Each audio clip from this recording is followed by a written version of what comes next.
കൊടുക്കാം.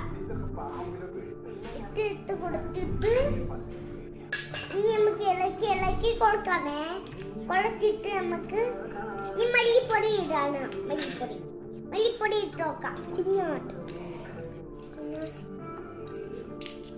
മല്ലിപ്പൊടി ഇട്ടിട്ട് നമുക്ക് കുരുമുളക് ഇടാം. ഇനി നമുക്ക് ആദ്യം കാപ്പിപ്പൊടി ഇട്ട് നോക്കാം. ഒരു മഞ്ഞപ്പൊടി ഇട്ട് നോക്കാം. ഒരു ചിച്ചിപ്പൊടി ഇളക്കി